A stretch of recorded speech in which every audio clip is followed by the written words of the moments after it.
The hunger that drove her the city was broken. Buildings stood like skeletons. Smoke rose from the ground, and nothing was clean anymore. Machines didn't work. Lights didn't shine. And real food, was a dream no one dared to think about. Vexa's fingers were cold as she dug through the trash. Her sharp nails were chipped and black with dirt. Her stomach had been empty for 2 days. She was used to hunger. It lived with her, walked with her, slept beside her at night. Around her, no one looked. They all pretended she wasn't there. She was just another starving alien girl, forgotten like the rest. She had gray skin, 2 thin arms, and dark eyes that had seen too much. Her dress was torn and wet from the last acid rain. She didn't even flinch anymore when it burned. She bent low, searching under a pile of old machine parts and metal scraps. Flies buzzed around her face, but she ignored them. She moved aside a rusted pipe, and then her hand stopped. Something shimmered under the trash. She pulled at it gently. A round object, silver with strange glowing lines, sat in her palm. A ring. But not an ordinary one. It looked almost alive. As soon as her fingers closed around it, a soft vibration ran up her arm. She gasped and dropped it. The ring didn't fall to the ground. It floated just above it, spinning slowly, humming like it was breathing. Vexa's eyes widened. "What is this?" she whispered. She looked around. No one saw her. No one cared. She snatched the ring and stuffed it into her cloth pouch.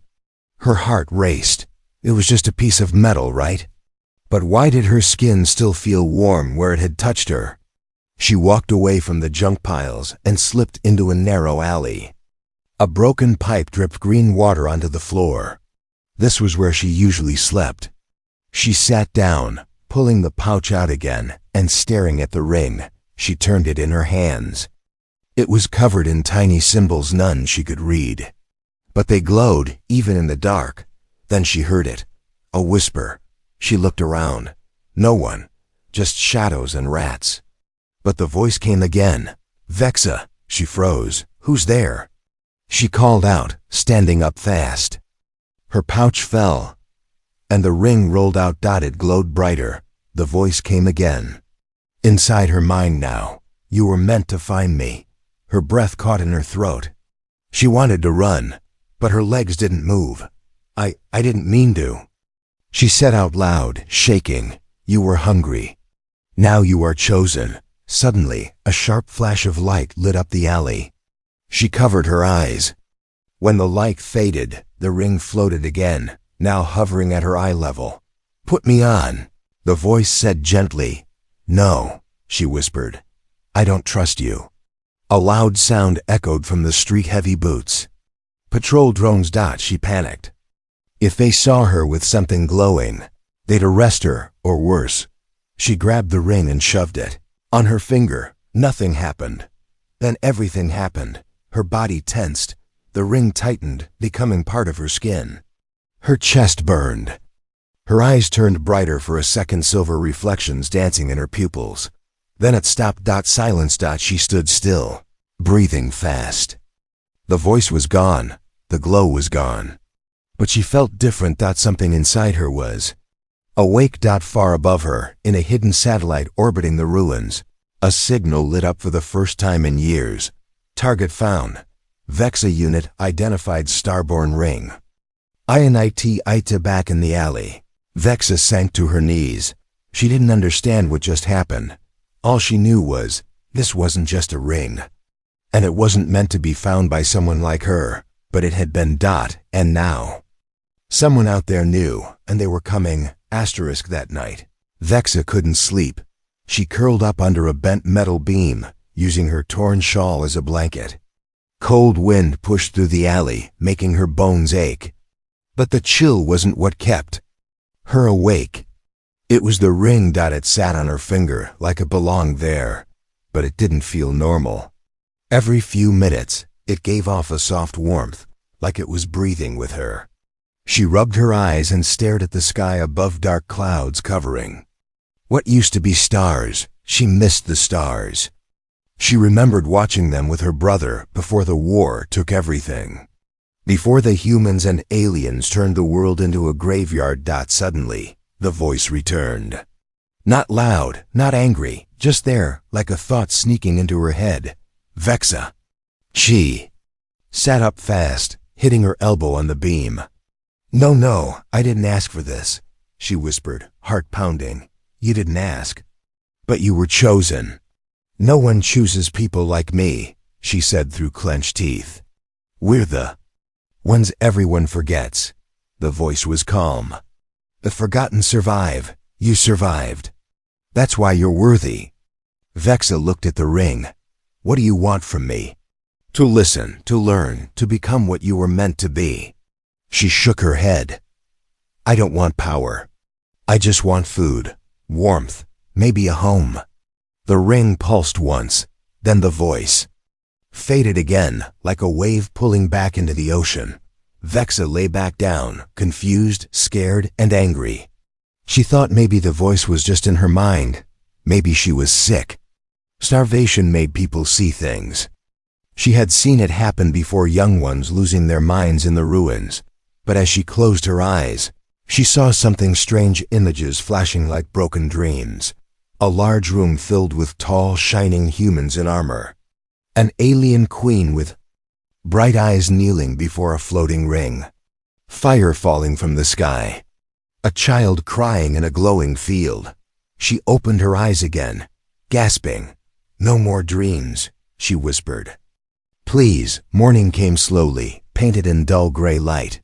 Vexa stood up, hiding the ring under a piece of cloth tied around her hand. She needed to leave the city. She didn't know why, but her gut told her someone was watching. Someone new. She walked past old markets, burned-out transport stations, and piles of twisted metal. On the edge of the city, she reached a broken wall. Beyond it was desert, dry, empty, deadly. She hesitated.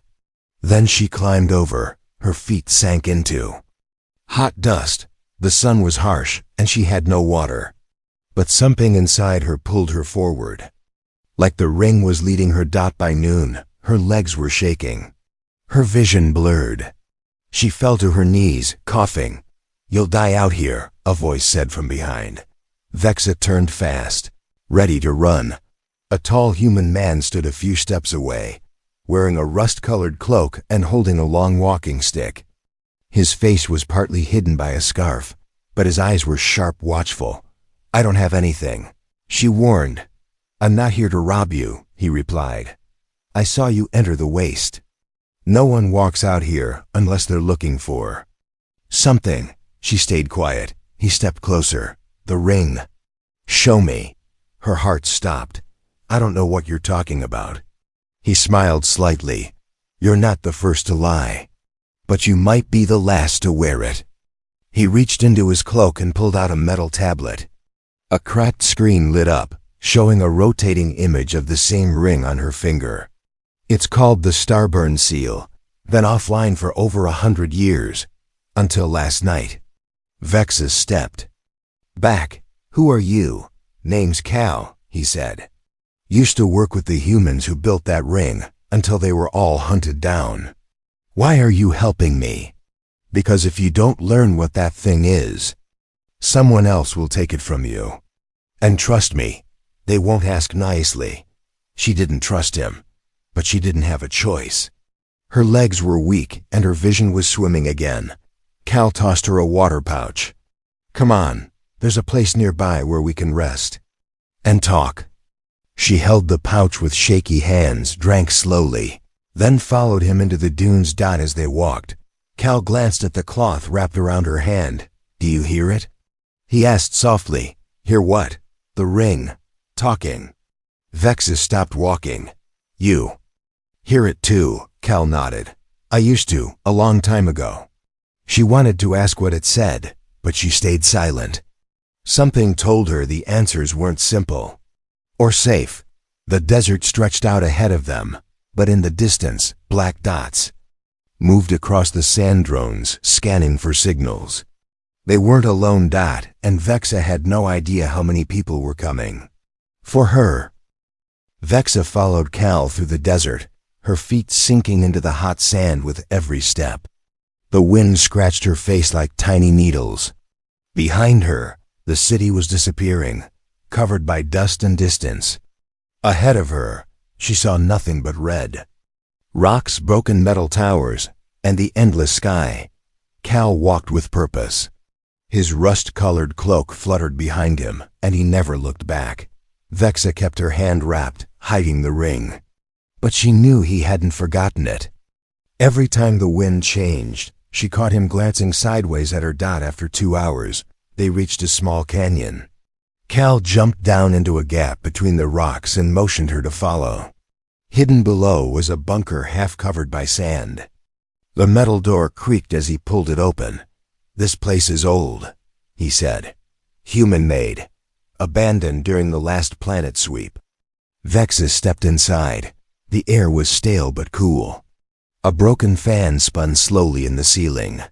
Shelves lined the walls full of dusty equipment, rusted tools, and data chips. In the corner sat a broken robot, its eyes dead. "You live here?" she asked. "I don't live anywhere, I move," Cal said. He tossed his walking stick onto a table and started. Lighting a solar lamp, Vexa sat down on a crate. Her legs ached. Her eyes were heavy. Cal handed her a protein bar. "Eat, you'll need your strength." She hesitated, then took it.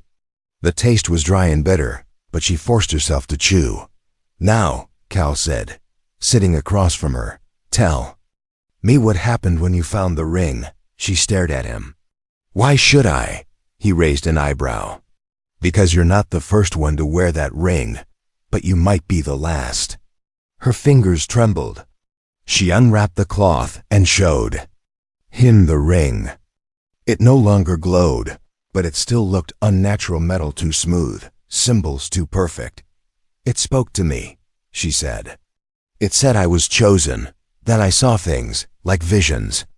Cal nodded slowly. "That's how it begins. The ring doesn't just give power. It connects you to something old, something buried deep in the planet's memory." "What does it want?" she whispered. "It wants a guardian," he said. "A protector." "Of what?" Cal leaned forward. "Of everything that's left." Vexa blinked. "Me? I can't protect anything. I can't even feed myself." Cal smiled sadly. "The ring doesn't choose based on what you are. It chooses based on what you could become." Vexa looked down at her thin arms, her ragged clothes, her dirty skin. She didn't feel powerful. She felt broken. Cal stood up and pulled a metal case from a locker. Inside were faded papers, maps, and an old photo of a group of humans in silver suits. "This was Project Starburn," he said. "The humans built the rings to find a hybrid leader, someone who could guide both species, someone who could stop the wars." She looked at the photo. One of the humans had a ring like hers. "What happened to them?" "They all died," Cal said. "Some were hunted by alien governments. Some turned mad from the visions. Others just disappeared. So why give me this ring?" She asked. "Because time's running out," he said. "And the world needs something new, not a soldier, not a king. Someone different." Suddenly the solar lamp flickered. A red warning light blinked on a broken console. Cal rushed over. "They're here." "Who?" "Signal trackers, military or worse. They followed the energy pulse from the ring. I warned you, others are searching for it." Vexa stood up. "We have to run." "No," Cal said. "They'll find us if we move now. We hide." "Follow me." He led her into a back room, small and dark. He pressed a switch on the wall. A false panel opened. Behind it was a tunnel going deep underground. "Go," he whispered. She slipped in, and he followed, closing the panel behind them. As they moved through the tunnel, distant sounds echoed above, shouting, boots on metal. Doors kicked in. Vexa clutched her hand to her chest. Cal whispered, "They're bounty hunters, paid to find the ring and kill whoever wears it." "Why? Didn't you take it from me when you had the chance?" she asked. Because I had it once, he said softly. But I wasn't the one it chose. Vexa looked at him in the dim light. His eyes were tired, haunted. You wore the ring? For 3 minutes, he replied. It burned me, rejected me. That's why I've spent my life searching for the one it accepts. They reached a door at the end of the tunnel. Cal placed his hand on a scanner. It clicked open. A dusty room waited beyond. It had maps on the wall and a large device in the center. What is this place? She asked. Cal walked to the machine and wiped it clean. A memory reader. It can show you the truth of the ring. But once you see it, you can't go back. Vexa stepped forward slowly, unsure, but something deep inside her whispered again, soft, gentle, but powerful. It's time, she placed her hand on the device, and everything changed. Asterisk. As soon as Vexa placed her hand on the machine, the world vanished. No more bunker, no more Cal, no more sand or hiding. Just light. Endless white light all around her. Her feet weren't touching the ground anymore. She floated, weightless, like a feather caught in a warm breeze. The ring on her finger glowed brighter than ever, and the symbols on it began to move, shifting, sliding, unlocking something ancient. Then the light dimmed. She now stood in a giant hall made of crystal and light. Tall figures in silver robes stood in a circle around her. They weren't fully human, but not alien either, somewhere in between. Their eyes glowed gold. You've entered the memory plane, a voice echoed, not from one place, but from everywhere. Vexa spun in place. What is this? This is the core of the ring, said the voice. Here, you see what came before. Images flashed around her like glass windows coming to life. She saw an alien queen giving birth to a half-human child. A glowing orb placed beside the newborn. The child grew faster than normal, stronger, wiser, but afraid. Then the planet shook, cities fell. War broke out. The same child, now older, stood on a battlefield with glowing hands. But instead of stopping the war, she was struck down. Betrayed by both sides. Why are you showing me this? Vexa asked, her voice trembling. Because the ring remembers every bearer, the voice said. You must learn from their failures. Vexa turned. The child in the vision looked like her. Same skin, same eyes. Was that me? She asked. No, but you carry her blood. Her knees went weak. I'm one of them? Your mother hid. You were never meant to be found. But fate finds its own path. The images faded. The crystal hall melted away like smoke. And then darkness. Cold, wet, fear. She was now somewhere underground. The air was thick with gas. The walls pulsed like a living thing. Strange alien symbols glowed from the stone, and something skittered across the floor. Vexa opened her mouth to scream, but no sound came. She looked around. No longer in memory. She was back, but deep inside the underground tunnels beneath Cal's hideout. The ring had pulled her somewhere else. The machine behind her sparked and shut off. Cal? She whispered, but there was no answer. She was alone. Footsteps echoed, but they weren't human. They were heavy, metal, unnatural. Vexa crouched behind a broken support pillar. Her breath came quick and short. Then she saw it. A robot not like the broken ones above. This one was awake, smooth black armor, a red glowing eye. It scanned the area slowly, clicking as it moved. The ring on her finger started to hum again. The robot stopped. Turned. Its red eye locked directly onto her hiding spot. She bolted, running through the damp tunnel, feet slipping on the slimy floor. She darted into the side passages. The robot chased her fast, silent, tireless. She ducked into a side door and slammed it shut. Boom. The robot hit it from the other side. She turned, only to find herself in a chamber lit by glowing crystals. The walls were lined with carvings of creatures, some human, Some unrecognizable dot in the center of the room floated a strange object, a cube. But not a normal cube. It shimmered, changed shapes as she looked at it. It felt alive. The ring on her hand pulsed in rhythm with the cube. She reached for it. The moment she touched it, a shock ran up her arm. Her vision blurred, but she didn't. Let go. Her mind filled with a word: awakening. Suddenly, a hidden panel opened on the far wall. Behind it, Kaldati was bleeding, clothes torn, but alive. "I found you," he gasped. "What did you do?" "I didn't know," she said. "The ring brought me here, and this cube." Cal stepped forward, staring at the cube in awe.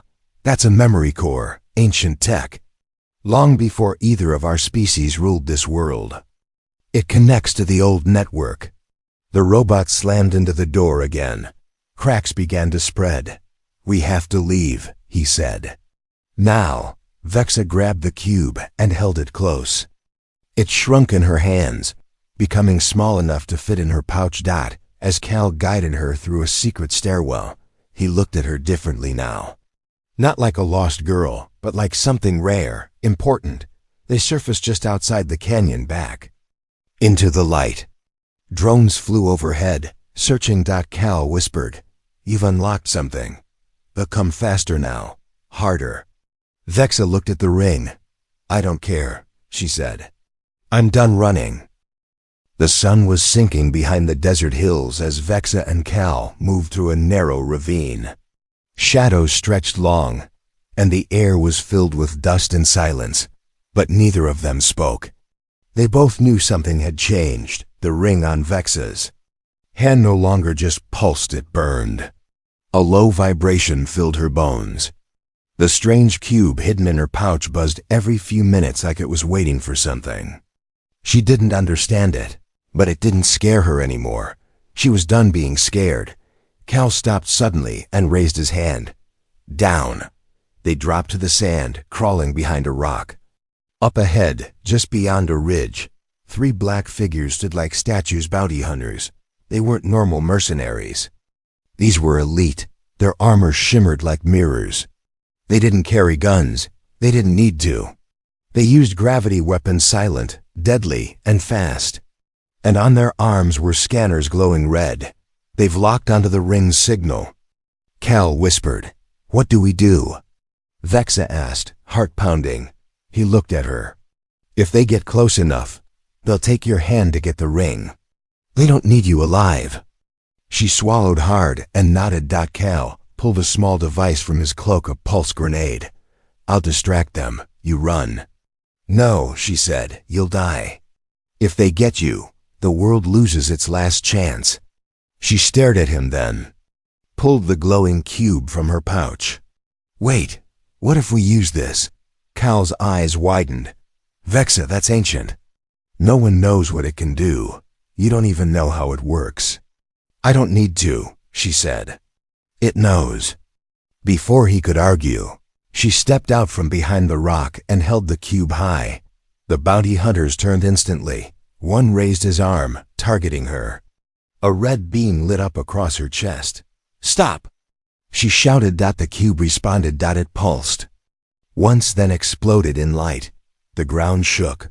Wind swirled around her like a storm had just landed in the ravine. The sand lifted into the air, forming a wall between her and the bounty hunters. Cal shielded his eyes. "What are you doing?"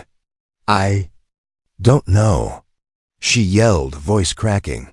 But the ring and the cube had connected. The symbols on her arm, the ones she thought were scars, were glowing. They moved like liquid across her skin. She didn't run. She stepped forward. And the bounty hunters stepped back. For the first time. They looked unsure. The one in front shouted in a strange alien tongue. Then, they activated their cloaks and vanished, disappearing into thin air. The storm died. The sand dropped. And Vexa stood there alone, her eyes glowing silver. Cal stepped forward, stunned. "They retreated. They feared it," she said, clutching the cube. "They feared me." He nodded slowly. "Because now they know you're not just a target, You're becoming something." She didn't respond. Her mind was spinning. Too many questions. But deep inside her chest, something had cracked open. She was changing. And it wasn't all bad. They kept walking through the night until they reached a small shelter built into the rocks. Cal lit a fire and cooked a simple meal. The air was quiet, but peaceful. As they ate, Cal asked softly, "Do you know why the ring chose you?" Vexa shook her head. "It looks for someone who's lost everything, but is still willing to protect something." She stared into the fire. "I didn't ask to protect anyone." "I know, but sometimes that's what makes someone the right one." She thought about the others she saw in her visions. The queen, the hybrid child, the burning cities. She wasn't sure what it all meant yet, but she did know one thing: whoever was behind those bounty hunters wasn't finished. She lay down that night, clutching the ring tight, and miles away, in a fortress built into a mountain, a tall figure watched a red screen with her image on it. "Target has awakened the memory core," said a robotic voice. The figure, covered in ancient silver armor, turned to his followers. "Activate Phase 2, he ordered.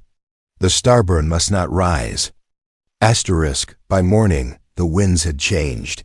Vexa opened her eyes and smelled metal in the air. It was sharp, electric, like the world was charging itself. She stepped outside the rocky shelter, the cube in one hand and the ring still glowing on her finger. The sky had turned pale blue, but something in the wind whispered danger. Cal joined her, strapping gear to his back. "They're not finished hunting us. We need to move fast." Vexa nodded, but her eyes stayed fixed on the far horizon. "Where are we going?" "To the relay tower," Cal replied. "It's a ruined human station, but the core AI might still be alive inside. If it is, it'll know everything about the Starburn protocol. And you." She followed him across the rocks and dunes. As they walked, the ring began to hum again, softly this time, like it was waking up slowly. And the cube in her pocket pulsed.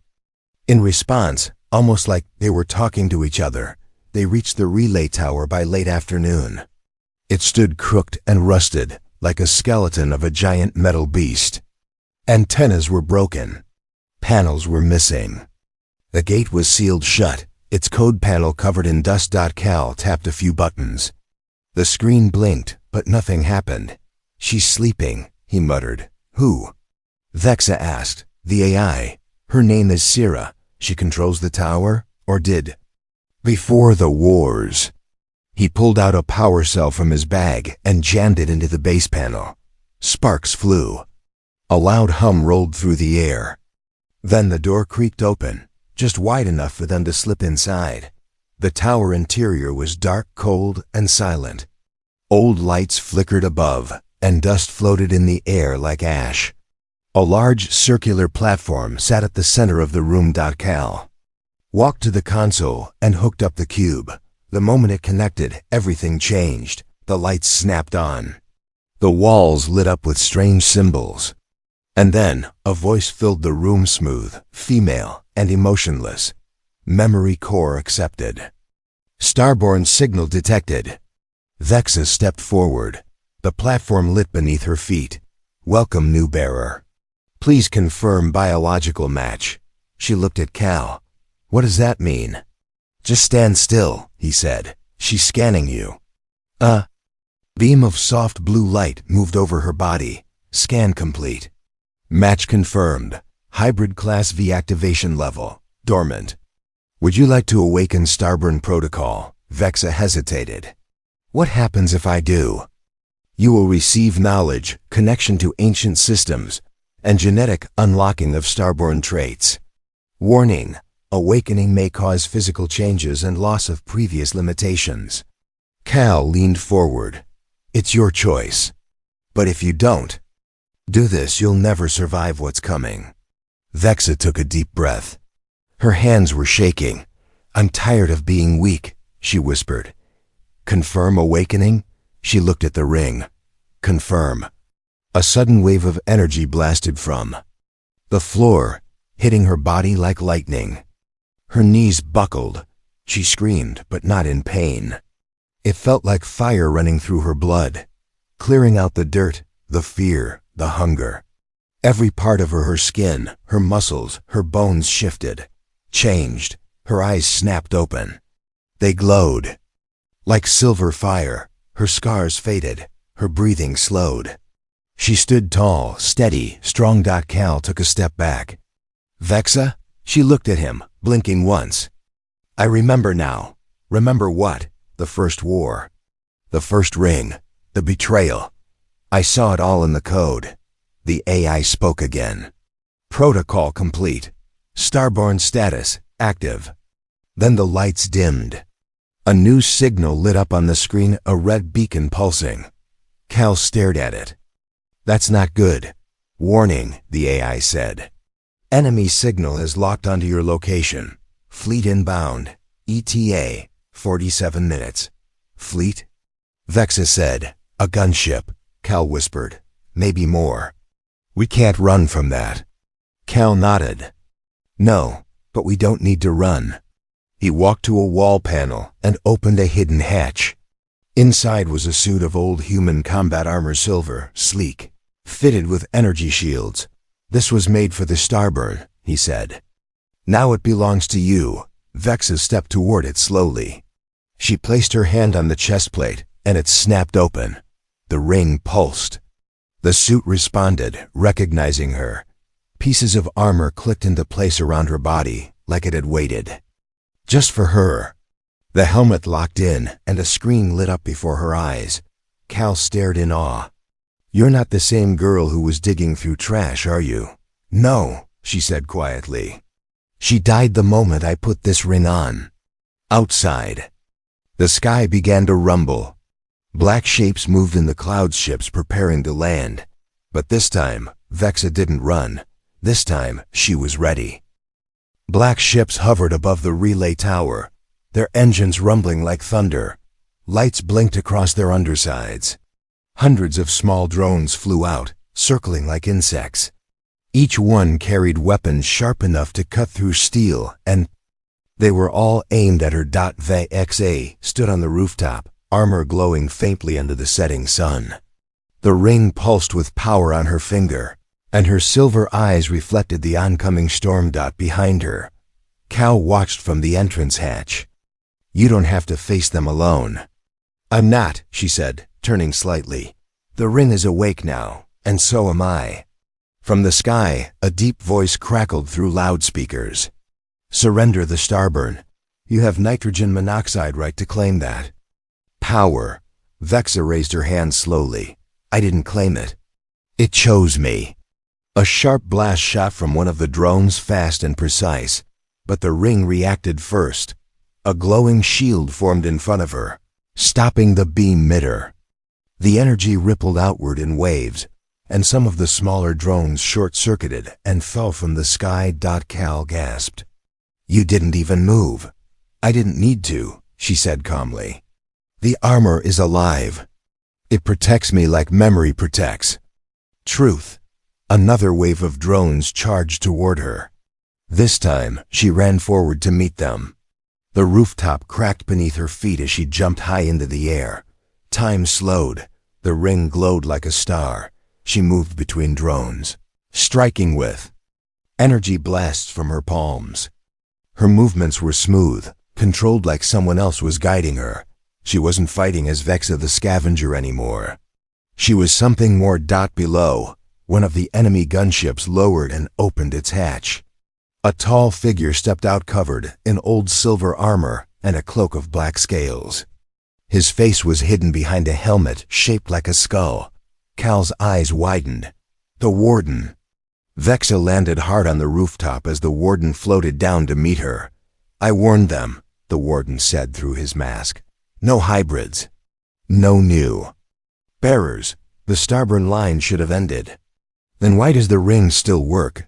Vexa replied. Because it's broken. No, she said firmly. It just waited for the right person.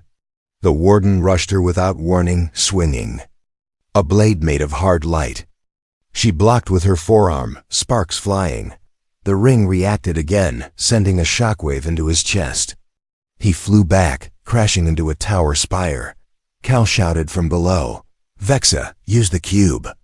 She reached into her pouch and pulled out the glowing cube. It responded, instantly unfolding into a shape she had never seen before. It floated beside her like a second mind. The ring and the cube connected, and the world changed. A map lit up in her mind of the whole planet, of every hidden tower, every buried machine, every secret kept from her kind. It was overwhelming, but she didn't fall. The information flowed through her like breath. "I can shut them down," she whispered. "Every drone, every ship." "I see the command core," Cal shouted. "Then do it." The warden stood up again. "If you do this, you become what they fear." "No," she said. Vexa held up her hand. The cube hovered above it. Then dash. She spoke the ancient word she had seen in the crystal temple. "Starburn." A bolt of pure light shot from the cube into the sky. The clouds cracked open. The drones dropped like stones. Their systems fried. The gunships powered down midder and fell, crashing into the desert far from the tower. Silence followed. The warden dropped to his knees. His armor sparked. "Impossible." Vexa walked over and pulled off his mask. His face was tired. "Old, human. You were one of the originals," she said. He nodded weakly. "We wanted peace, but we were afraid of change." She looked at him with sad eyes. "You tried to stop the future, but you were never its enemy. You were just stuck in the past." She stepped away as Cal climbed up to join her. "It's over?" he asked. Vexa looked at the horizon. The air was calm again. Birds were flying for the first time in days. "No," she said. "It's just beginning," Cal smiled. "What will you do now?" She stared down at the ring. It no longer pulsed. It just rested, quiet and calm. "I'll find others like me. The ones hiding in ruins. The ones still hungry, still afraid. I'll teach them. And the ones who try to stop you?" She looked at the fallen warden. "Let them come." As the sun finally dipped behind the edge of the world, Vexa stood tall on the broken tower, not as a scavenger or a survivor, but as the first starborn of a new age.